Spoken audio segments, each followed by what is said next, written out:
안녕하세요. 2020년 7월 22일 오늘의 축구 뉴스를 전해드리는 조던 HD입니다.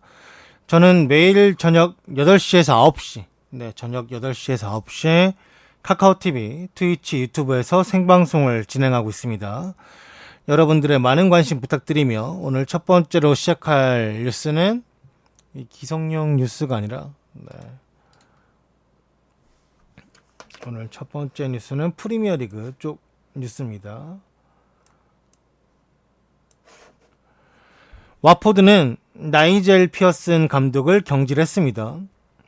와포드는 리그 2경기를 남기고 나이젤 피어슨을 경질했습니다. 웨스트햄전 패배는 구단 보드진들을 엄청 화나게 만들었고 피어슨의 감독직을 위태롭게 만들었다고 합니다. 와포드는 36라운드 현재 강등권과 3점 차에 있어 여전히 강등 위협이 있는 상황이며 와포드의 잔여 경기는 홈에서 맨시티, 아스날 원정이 남아 있습니다. 이 뉴스에도 댓글에 써 있었지만 이 피어슨이라는 사람이 와포드에 와서 리버풀을 3대 0으로 잡기도 하고 강등권하고 지금 비록 3점 차이긴 하지만 바로 윗단계까지 올라오긴 했어요. 그래서 강등권을 탈출하긴 했는데 물론 바로 밑에 이제 순위가 이제 강등권이지만 그래도 가장 최근에 열렸던 웨스트햄전에서 3대 1로 졌던 게 뭐 좀 큰 화근이 되었던 것 같습니다. 그래도 이제 치러야 될 리그 2경기, 그러니까 오늘에서 내일로 넘어가는 제가 중계하겠다는 그 와포드하고 맨시티 경기, 그리고 아스날 원정도 남아있는데 지금 이런 상황에서 좀 감독을 경질한 건 이게 동기부여가 될지 과연 저는 잘 이해가 되진 않는데 뭐 이제 경기를 보면 알 수 있겠죠. 아무튼 안녕하세요. 아무튼 좀 봐야 될 것 같습니다. 정말 강등권하고 3점밖에 차이가 나지 않기 때문에 뭐 연달아 두 개 다 패하고 밑에 있는 팀들이 올라와 버리면 또 달라질 수도 있죠. 38라운드까지 한번 지켜봐야 될 것 같습니다. 네, 안녕하세요.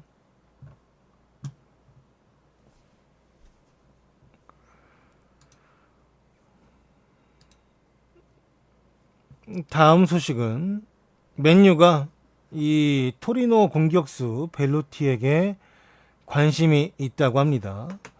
언론 보도에 따르면 맨유는 토리노의 공격수 벨로티를 올 여름 이적 대상으로 지목했다고 합니다. 솔샤르는 맨유가 믿을 수 없을 정도로 뛰어난 공격진을 갖고 있음에도 불구하고 이 토리노의 최전방 공격수인 이 벨로티와 새로운 시즌을 구상하는 것을 지금 염두에 두고 있고, 벨로티는 올 시즌 이탈리아 리그에서만 32경기에서 16골을 넣었다고 합니다.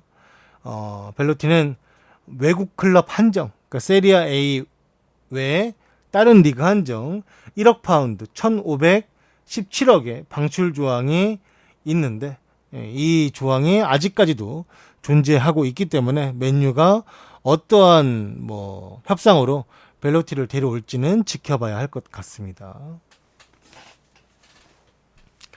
벨로티 그래도 지속적으로 한 벨로티가 지금 유럽 무대의 빅클럽들 눈에 들어간 게 한 4, 5년 된 것 같은데 그래도 꾸준하게 계속 잘하고 있어요. 계속 꾸준하게. 요즘엔 특히나 좀 없죠. 괜찮은 공격수를 데려오려면은 그만큼 금액도 내야 되고 또 꾸준하게 이제 하는 벨로티는 항상 이제 챔스에서의 능력을 우리가 보지 못했으니까 토리노가 나가지 못했으니까 그래서 좀 평가절하 되는 건 있긴 하지만 리그에서의 성적만큼은 좀 좋은데 아무래도 이모빌레 사례 때문에 좀 리그에서만 잘했던 선수는 좀 평가절하 되는 것 같습니다. 아무튼 맨유가 지금 공격수를 찾아보고 있는 가운데 벨로티가 눈에 들어온 것 같아요.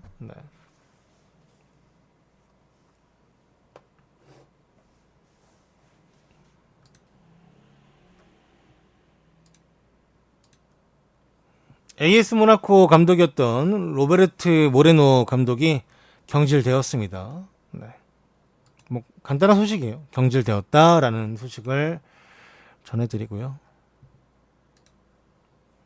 괴차인데 괴차가 현재 이제 도르트문트를 떠났고 세비야 그리고 다음에 AS 모나코 그리고 피오렌티나와 각각 링크가 나고 있습니다. 뭐 스페인 세비야, 프랑스 모나코, 이탈리아 피오렌티나와 링크가 나고 있습니다.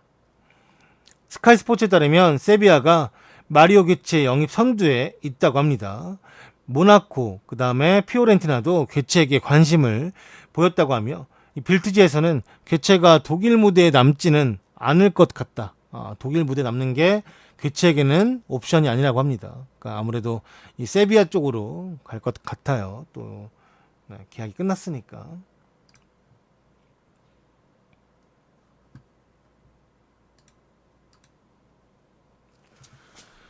손흥민이 토트넘 선정 올 시즌 최고의 선수, 그 다음에 최고의 골 등 4관왕에 등극했습니다. 이 손흥민이 수상한 거 토트넘에 수상한 이 상을 보면 토트넘 올해의 선수, 그 다음에 토트넘 올해의 골, 그 다음에 토트넘 주니어 팬들이 뽑은 올해의 선수, 그 다음에 토트넘 공식 팬클럽이 뽑은 올해의 선수, 이렇게 4관왕을 수상하였다고 하고요. 작년 팀 내 전 부분 수상했던 이 손흥민이 아시아 선수 최초로 달성했던 부분인데 2년 연속 4관왕 수상은 토트넘 역대 최초의 기록이라고 합니다. 네. 이 국뽕이라고요? 이게? 그런가? 토트넘에서 뽑은 건데? 그 다음에 뭐 토트넘에 있는 주니어 선수들이 뽑은 올해의 선수고 공식 팬클럽이 뽑은 올해의 선수인데 이걸 국뽕이라고 하시면 모르겠습니다. 네. 저는 국뽕은 저는 아니라고 생각하기 때문에 실제로 잘하잖아요. 네.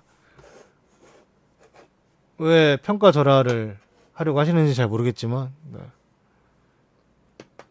뭐 손흥민이 이제 여기서 뭐 외국에서 투표해서 뽑은 건 아니니까.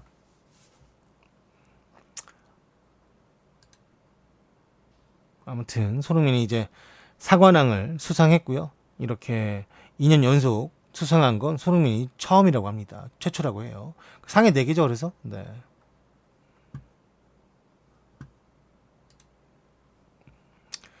허더스필드는 감독 데니 코울리를 경질했습니다. 허더스필드는 오늘 데니 코울리 감독을 경질했고 수석 코치인 니키 코울리, 아마 형제가 같이 감독과 수석 코치를 맡았던 것 같아요. 이 둘 다 구단을 떠난다라고 허더스필드가 공식 발표했습니다. 회장 필 호즈킨슨이 말하길 우리는 챔피언십에 잔류하는 것이 우선순위였고 이를 이룬 것에 대해서 매우 감사하게 생각합니다.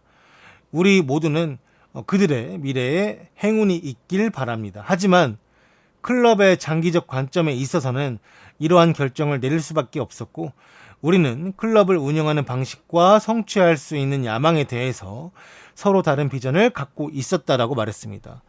챔피언십에서 45라운드 웨스트 브롬치 알비온과의 경기에서 이제 잔류를 확정 지었다라고 합니다. 허더스필드 타운이 작년에는 이제 프리미어리그에 있었지만 올 시즌은 챔피언십에서 잔류를 했고 그게 가장 큰 목표였다고 해요. 네, 목표를 이뤘고 새로운 감독과 함께 다음 시즌 승격을 위해서 다시 한번 새로운 사람과 함께 더 나아가 보려고 하는 거겠죠. 네. 아무래도 경질이 많다고 말씀하시는데 시즌이 끝나가다 보니까 잔류를 또 확정 지었다 보니까 미리 어차피 이제 콜리 감독과는 이제 새 시즌을 하지 않을 거라는 생각이 확고했던 것 같아요. 그래서 감독을 경질하고 새 감독을 이제 찾겠죠.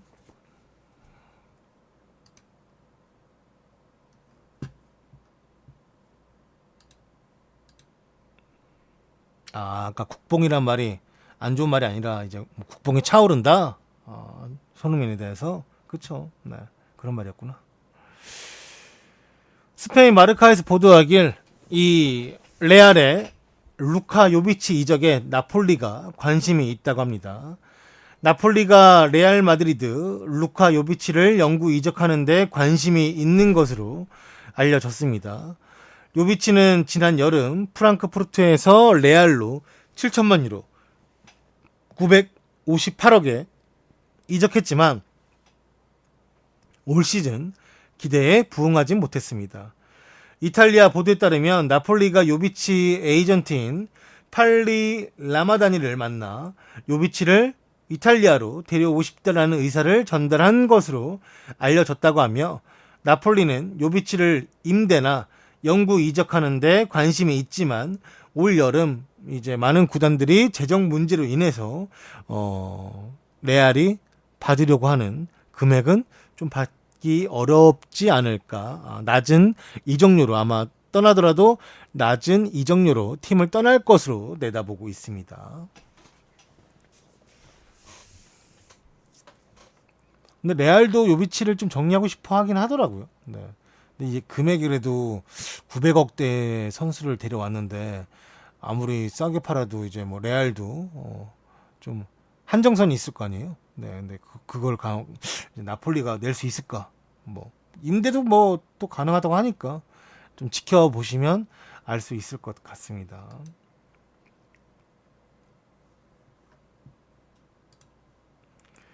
아까 말씀드린 에이스 모나코는 감독을 경질했고 새로운 감독으로 전 미넨 감독이었던 니코 코바치를 선임했습니다. 모나코 CEO가 말하길 코바치는 노련한 선수 관리가 가능하며 좋은 뉴스를 육성할 수 있는 사람이고 전술도 증명된 감독이고 우리 클럽은 코바치를 감독으로 선임할 수 있어서 매우 기쁘다라고 발표했습니다.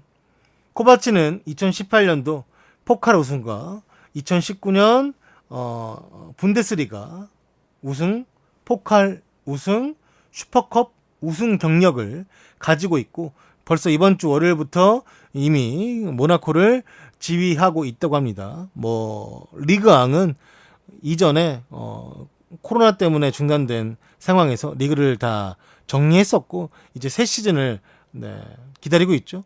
코바치 감독을 새로 데려와서 요즘에 최근에 계속 안 좋았잖아요. 망리 감독, 자르딤, 그 다음에 아까 모레노, 이제 코바치까지인데, 네.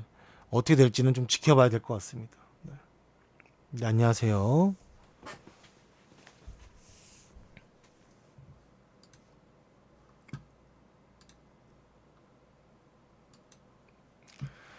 무리뉴가 부임 후 25경기에서 13승을 거두었고 토트넘은 리버풀, 맨시티 다음 최다 승수를 거두고 있습니다. 이 스카이 스포츠에 따르면 무리뉴는 감독 부임 후 25경기에서 13승을 거두었고 무리뉴 감독은 지난해 11월 포체티노의 후임으로 토트넘의 지휘봉을 잡았습니다. 25경기 13승은 같은 기간 동안 리버풀의 19승, 그 다음에 맨시티의 16승 다음으로 많은 승수라고 하며 시즌 막판 상승세를 타고 있기에 무리뉴 감독도 아쉬움이 가득할 것입니다. 무리뉴는 최근 인터뷰에서 말하길 부상자들이 나오지 않았다면 다른 이야기가 펼쳐졌을 수도 있다고 말했고 그의 말대로 코로나 바이러스 여파로 리그가 중단되기 전 토트넘은 해리케인, 시소코, 손흥민 등 주축 선수들이 모두 전력에서 이탈해 어려움을 겪은 바가 있었습니다. 네.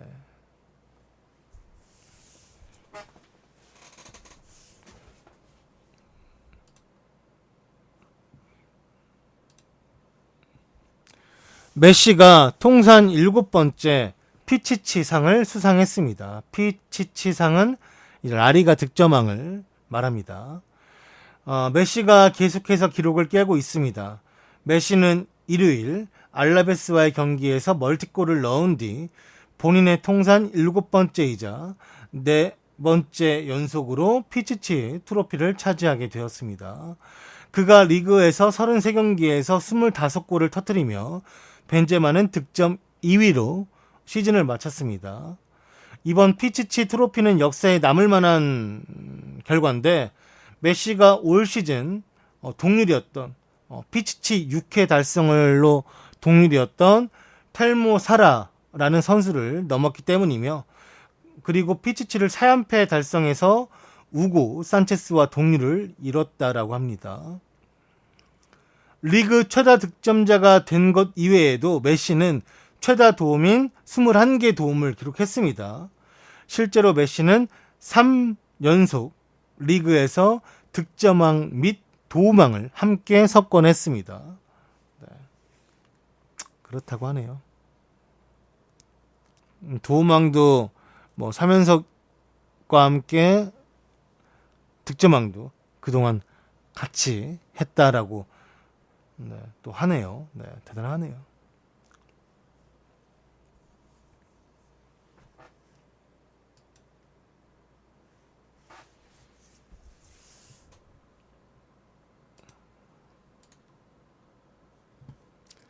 레알 마드리드의 쿠르투아가 2019-20 시즌 사모라상을 수상했습니다. 34경기 20실점, 실점률로 따지면 0.59로 오블락과 우나이 시몬을 제치고 이 상을 수상하게 되었고 개인 통산 사모라상을 세 번째 수상이라고 합니다. 뭐 이 수상을 이제 아틀레티코 마드리드와 레알 마드리드에서 수상한 거죠.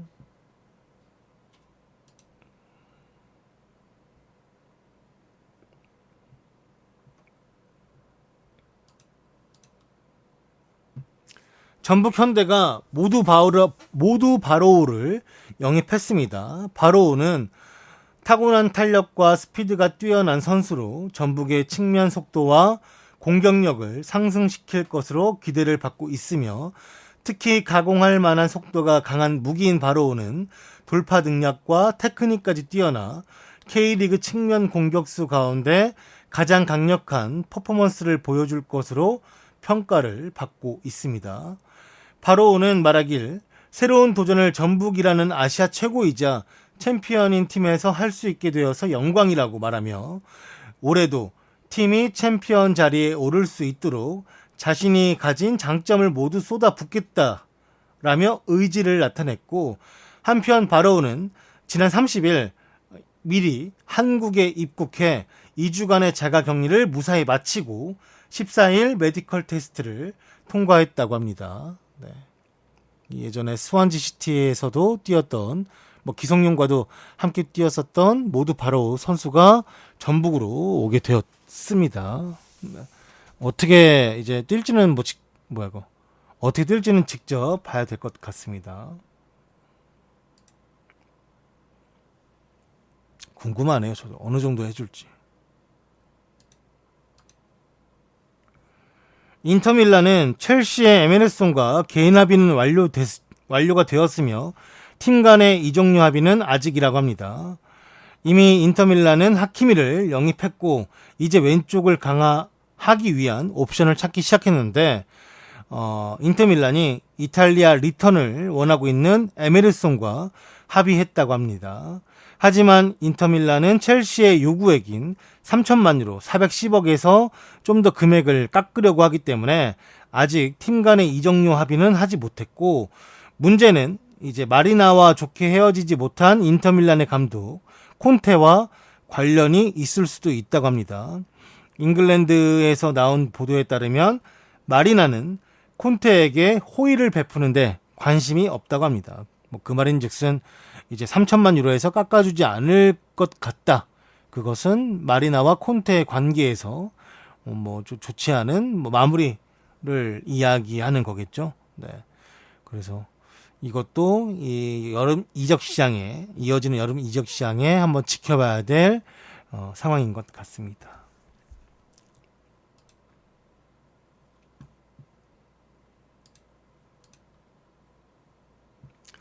도르트문트가 주드 벨링엄을 영입했습니다. 이 벨링엄은 도르트문트와 장기 계약에 서명했다고 하며 등번호는 22번을 달 예정이라고 합니다.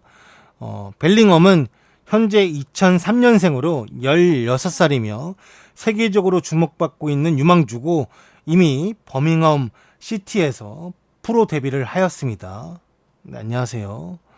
그래서 이 벨링엄 같은 경우는 많이 들어보셨을 거예요. 버밍엄에서 이제 데뷔를 빠르게 하면서 도르트문트가 빠르게 이제 컨택을 했고 계약 또 장기 계약했다고 하니까요. 네. 뭐 저는 잘 모르겠어요. 못 본 이제 선수고 그냥 하이라이트만 유튜브로 봐가지고. 네. 근데 이제 뭐 본 사람들은 엄청 뭐 잘한다. 도르트문트가 괜히 이제 뭐 데려온 게 아닐 거다. 산초처럼 잘 클 거다. 네. 이런 또 말을 하더라고요. 그래서 저도 뭐 이제 보진 못했지만 뭐 그렇게 커 나가 선수인지 네, 뭐 지켜봐야죠. 네. 저 기대하고 있습니다. 2003년생이라고 하는 거는 뭐 대단한 뭐 유망주인가 보죠.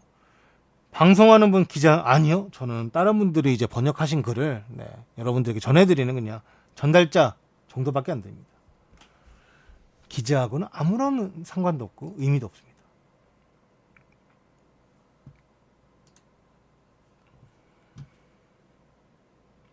다음 소식은 90미닛에서 김민재 영입 성사를 확신하는 토트넘이라는 기사입니다. 토트넘은 베이징 고안과의 김민재 영입 관련 거래가 곧 성사될 것을 확신하고 있다고 하며 토트넘의 김민재 영입 시도는 7월 초에 시작이 되었으나 이 언론사인 90미닛 관계자에 따르면 베이징 고안은 1,500만 유로의 이적료를 요구하며 토트넘의 이적 제안을 2차례 이미 거절한 바가 있다고 합니다. 현재 김민재 영입 상황에 밀접한 관계자는 토트넘의 제안이 2차례 거절이 되었지만 양팀 간의 거래는 지금도 진행 중에 있으며 김민재 이적 관련 당사자들은 해당 거래가 곧 타결될 것으로 믿고 있다고 전하고 있습니다. 어제도 이제 어떤 분이 아마 이 기사를 보고 저한테 이제 90미닛 이 언론사 아냐? 라고 물어보셨는데 뭐 제가 이제 해외 언론사를 많이 알지 못했지만 90미닛은 아마 대부분 어느 정도 아마 해외 기사 보시면 아실 거예요. 그냥 이제 뭐 그렇게 뭐 신뢰할 만한 곳은 아니다. 네.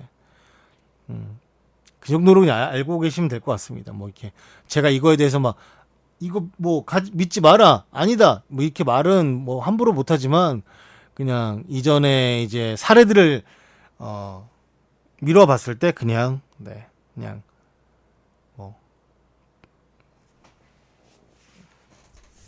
네, 그냥 그렇다 네 라고 생각하시면 될 것 같아요.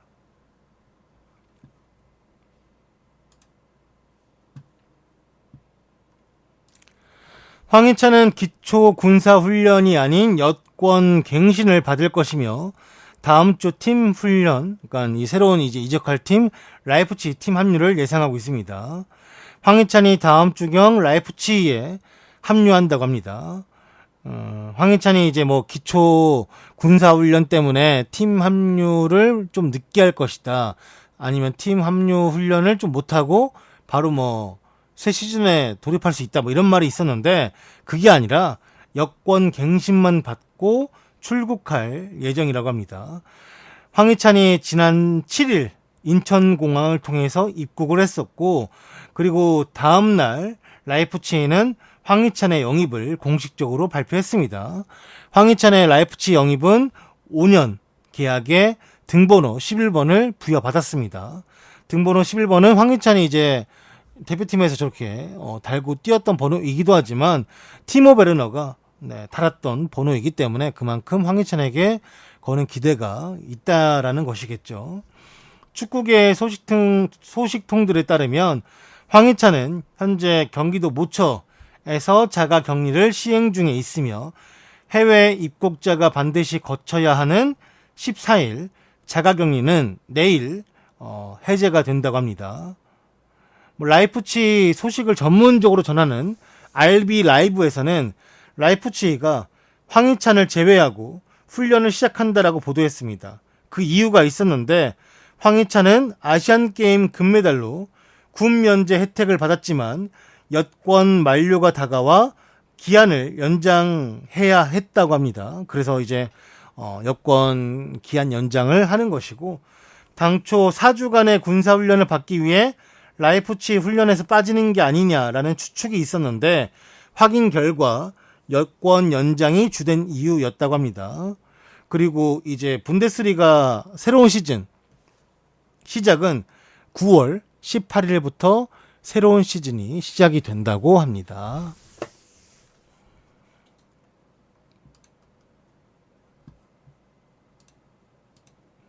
세비야가 수소를 완전 영입했습니다. 수소는 지난 겨울 이적 시장에서 AC 밀란에서 임대로 합류해서 19경기 출전했고 한 골 1개의 도움을 기록했습니다.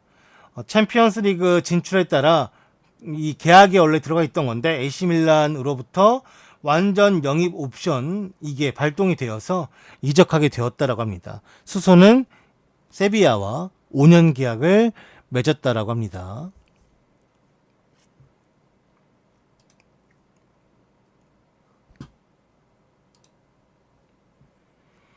프랑스 풋볼에 따르면 2020 발롱도르 수상자를 이번에는 뽑지 않을 예정이라고 합니다. 1956년부터 발롱도르 위너가 매년 나왔었는데 처음으로 코로나 영향으로 인해서 올해는 발롱도르 수상자를 뽑지 않을 예정이라고 합니다. 네. 올 시즌 많은 팬들이 이제 레반도프스키가 좀 받을 수 있는 활약이 있었는데 좀 아쉽다라고 이제 말씀을 또 많이들 하셨는데, 네. 올해는 또 발롱도르 수상자를 뽑지 않는다라고 하네요.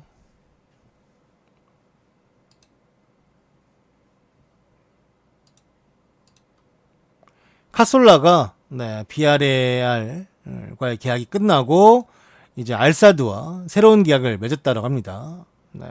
그 차비가 감독을 하고 있는 알사드로 팀을 옮기게 되었습니다.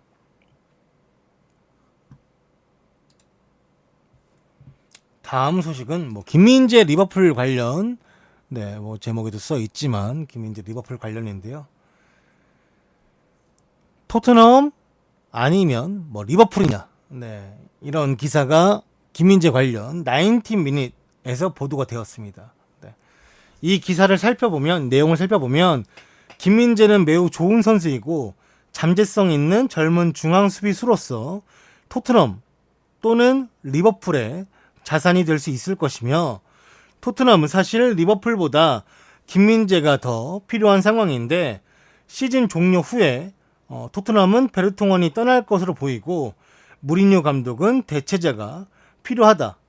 그러나 리버풀로 김민재가 이적을 한다면 더욱더 흥분되는 일이 될 수 있을 것이다. 왜냐하면 리버풀은 프리미어 리그에서 우승을 했고 성공 가도를 달리고 있는 상황이며 토트넘은 지금 유로파 리그권 안에도 들지 못할 수도 있기 때문이다 라고 이제 소식인데요. 이건 말 그대로 아까 제가 이제 90 미닛이 어떠한 언론사인지 간단하게 설명을 드렸다라고 생각이 들고요. 그냥 이 기사 내용으로만 따지면 알맹이가 없는 내용이에요. 근데 이제 저 같은 유튜버나 저렇게 좀 어그로를 끌어야 되는 언론들은 이제 이렇게 한번 이런 걸 인용해가지고 방지 쓰거나 이제 썸네일에 쓰거나 하는 거죠. 사실 이거는 그냥 얘네가 그냥 제안해 주는 것 그냥 그 정도 그거 이상도 아닌 것 같아요. 물론 소스를 찾아가면은 이전에 리버풀이 김민재에게 관심이 있다 이런 얘기가 있긴 한데 그런 소스를 찾아가서 이런 기사를 쓴 건지 모르겠지만 저는 아예 그냥 신경도 안 쓰고 여러분들도 한 귀로 그냥 듣고 그냥 하시면 될 것 같습니다.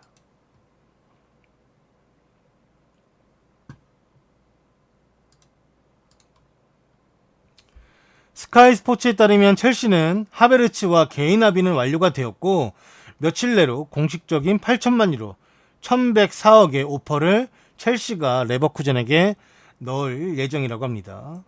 첼시의 하베르츠 관련 소식이 또 업데이트가 되었습니다. 근데 여기는 좀 믿을만한 언론사예요. 디 애슬리틱 이 보도에 따르면 첼시는 하베르츠 영입에 가까워졌으며 개인 합의를 앞두고 있다고 밝혔습니다.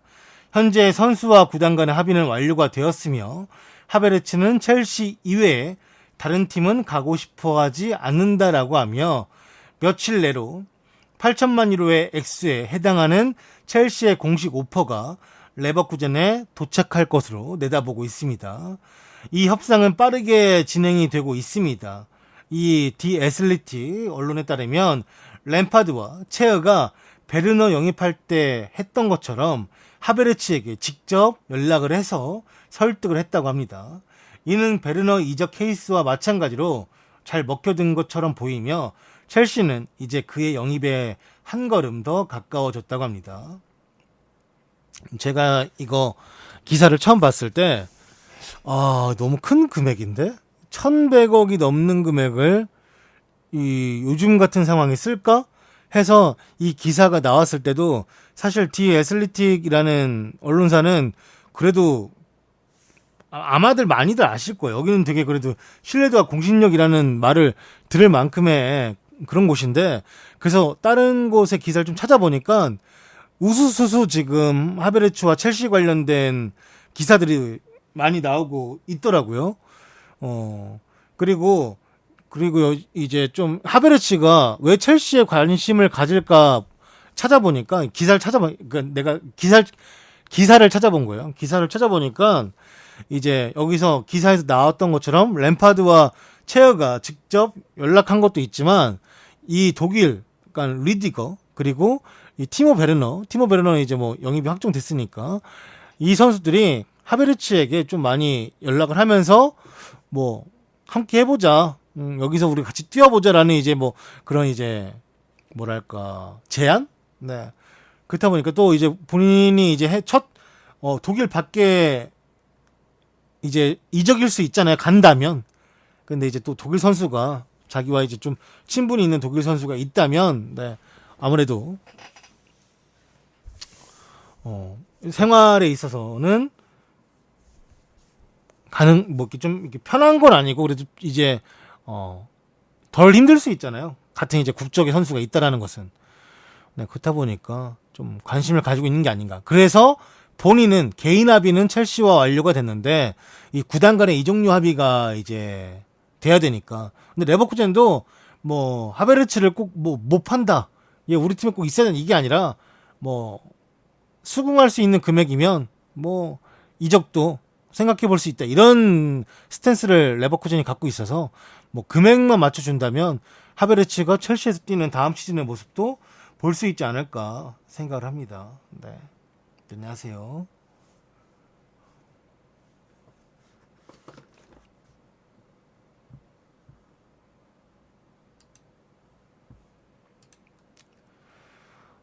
비아레알이 카예하 감독과 상호 해지를 했습니다. 올 시즌 비아레알은 카예하 감독 아래서 라리가 5위에 안착해서 유로파리그 진출을 확정지었지만 새로운 감독이 부임이 될 예정이며 후임은 뭐 스페인에서 지금 거진 준 오피셜로 나왔는데 저기 에메리 감독이 이 비아레알 감독이 될 게 뭐 거의 확실하더라고. 네. 거의 뭐 준 오피셜로 나왔더라고. 거의 많은 그 언론사들이 다 뭐 에메리가 비아레알 맡을 것이다. 네. 며칠 안에 오피셜 나올 것이다. 라고 하니까 좀 며칠만 기다리시면 네, 오피셜이 나올 것 같습니다. 네. 뭐 유로파 나가니까 또 에밀리 뒤로 온 건지 모르겠지만 뭐 에밀리가 오면은 또 보도가 또 나오겠죠.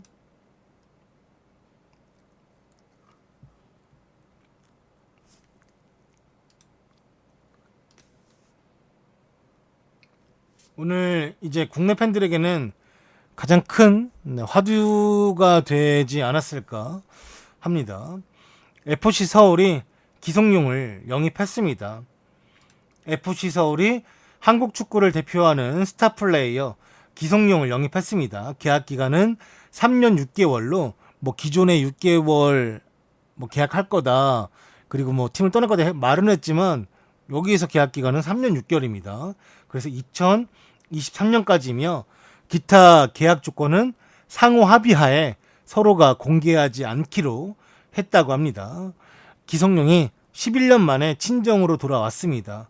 기성용은 2006년부터 2009년까지 FC 서울 소속으로 활약하며 K리그 80경기 8득점 12개의 도움을 기록했고 2008-2009 K리그 베스트 11에 2년 연속 선정도 되었었습니다.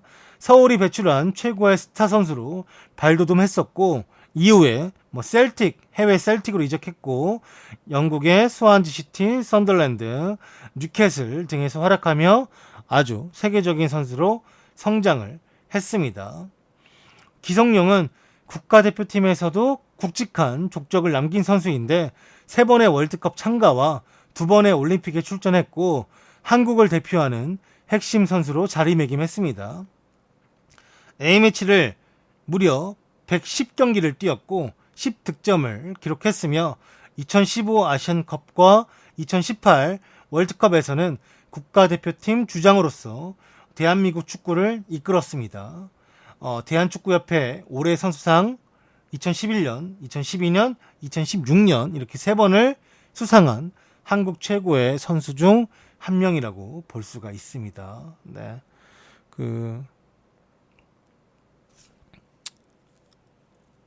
부럽네요. 저는 이거 보면서 되게 부러웠어요. 왜냐면 기성용 선수가 항상 해외에 있으면서도 이제 그 영국에 있을 때도 서울에 관련된 질문을 받으면 서울 경기 항상 체크하고 있다. 잘했으면 좋겠다. 요즘 어떠냐? 주영이 형이 잘 해줄 거다. 이렇게 말하면서 자기가 항상 사랑하는 클럽이었고 지금도 사랑하고 있고 내가 돌아가면 서울이다 이렇게 말을 많이 했었을 때 저번에 이제 첫 번째 이제 사건이라고 할게요. 그 첫 번째 사건 기성용이 이제 서울을 가려고 마음이 있었지만 뭔가 좀 이제 사건이 있었죠. 네. 그 사건 이후에 많은 팬들이 서울을 많이 욕하고, 네. 그리고 그때는 기성용 입장에서는 너무나 화가 나고 그랬다고 하니까 제가 기성용이 어떤 일이 있었는지도 모르고 모르니까 말은 못하겠지만 그래도 기성용이 이렇게 다시 서울과 3년 6개월의 시간을 계약하면서 다시 계약했다라는 거는 그만큼 또 기성용이 서울을 사랑하는 건 무조건 맞는 얘기고 서울도 첫 번째 잘못을 인정하고 제대로 사과하지 않았을까. 제대로 사과 없이 기성용이 3년 6개월이라는 시간을 저는 이제 계약을 하지 않았을 거라고 생각합니다. 물론 처음부터 좋게 잘 계약했으면 지금 뛰고 있지 않았겠냐라고 했겠지만 그래도 네, 실수를 인정하고 잘못을 인정하고 하는 것도 저는 발전하는 거라고 생각을 해요. 네, 그래서 분명 기성용도 어떠한 걸 봤기 때문에 계약을 했겠죠. 네, 그래서 기성용 선수가 이제 7월 22일까지 이제 등록 마감일인데 지금 계약했고 등록했으니까 언제 데뷔할지 모르겠어요.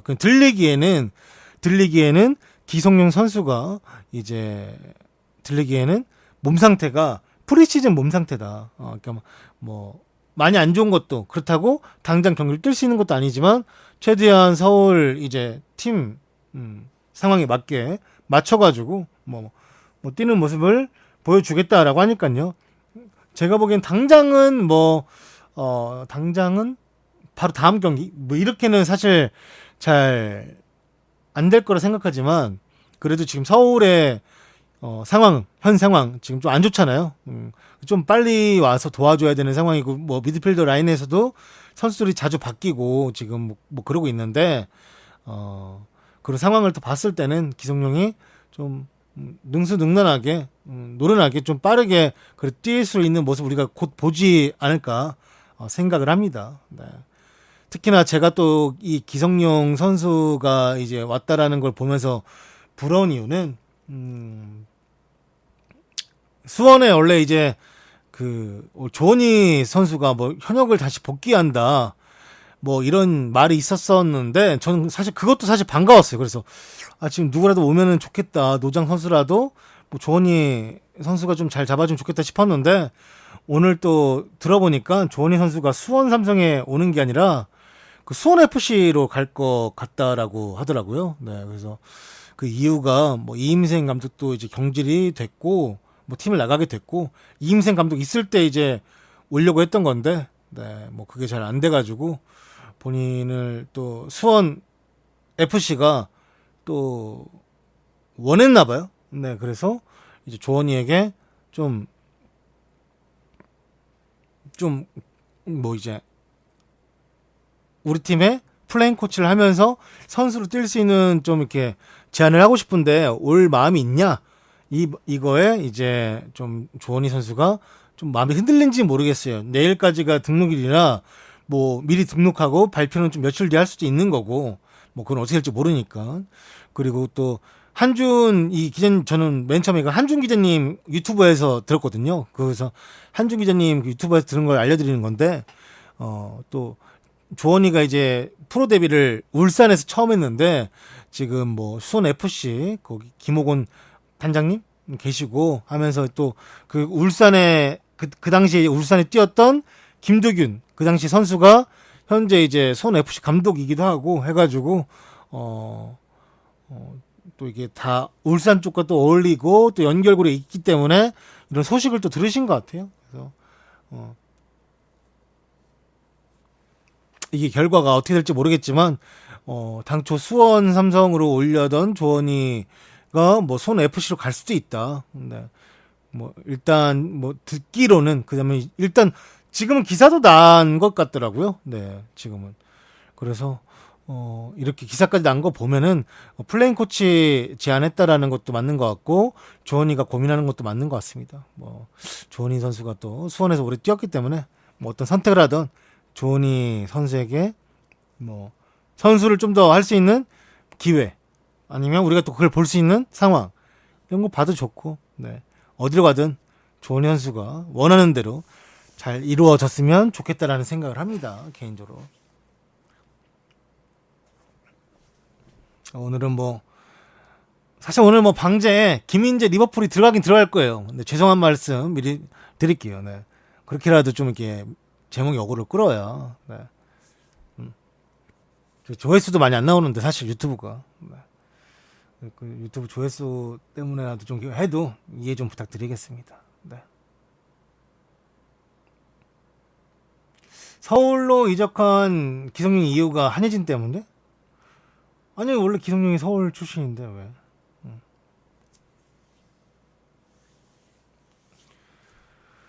오늘의 축구 뉴스는 모두 펜코에서 발췌했음을 다시 한번 밝히는 바이며 오늘의 축구 뉴스는 제가 모두 펜코에서 발췌했음을 밝히는 바이며 요즘에는 이제 락사나 에펜네이션도 제가 애용하지만 유튜브도 많이 애용하고 있습니다. 특히나 한준 기자님에 대해서는 제가 과거에 되게 불신을 갖고 있었는데 요즘에는 한준 기자님이 많은 또 소스와 기사거리를 제공하기도 하고 알아보고 계시는 것 같아서 그런 불신보다는 좀 믿음으로 믿음으로 보려고 안녕하세요 보려고 하고 있습니다. 네. 또 열심히 하는데 뭐 내가 뭐 그 과거를 들추면서 막 옛날에 막 뭐 그랬잖아요 하면서 막 무조건 아니다라고 이제 비하하는 것도 제 잘못인 것 같아서 네 그건 또 아닌 것 같아서 또 저도 그 한지원 님의 유튜브를 보는 사람 입장으로서 잘 보고 있다라는 말씀 또 드려봅니다. 또 여러분들도 더 빠른 뭐 이적설 같은 걸 듣고 싶으신 분들은 한준님의 유튜브나 요즘에는 볼만찬 기자님들 그 유튜브도 그렇고 이스타님 유튜브도 그렇고 요즘에는 뭐 그래도 조금 축구에 관련된 유튜브나 언론 소스가 그래도 조금 있지 않나 라고 생각이 드니까 좀 찾아보셔도 될 것 같고 그렇습니다. 아무튼 여러분들이 시청해 주셔서 감사하고요. 또 요즘에 제가 이제 보통 그 올라가는 그 생방송하는 시간대가 저녁 8시나 9시인데 이게 제가 그 새벽 중계가 많아서 좀 중간에 쉬지 않으면 제가 체력이 안 받쳐주더라고요. 그래서 이제 8시 하거나 9시 하는 게 좀 이게 딱 고정되지 않고 8시에서 9시 그건 고정이에요. 그건 10시 옛날처럼 10시는 아니고 8시하고 9시 사이에서만 합니다. 근데 이제 딱 몇 시 한다. 요게 좀 제가 말씀드리기가 어려운 것 같아요. 네. 요즘에 아시다시피 지금 해외 축구가 뭐 리그가 끝나도 챔피언스 리그가 바로 또 가고 또 유로파 리그가 또 가고 이렇게 가면 또 제가 카카오에서 중계하잖아요. 또 그리고 아시다시피 단판으로 펼쳐지면서 각각의 날짜로 빠져지게 되면서 이제 경기를 하니까요. 그래서 이제 그 시간대 그냥 고정적으로 하는 게 여러분들도 좀 편하시지 않을까 생각을 합니다. 네, 챔스도 꿀잼이죠. 네.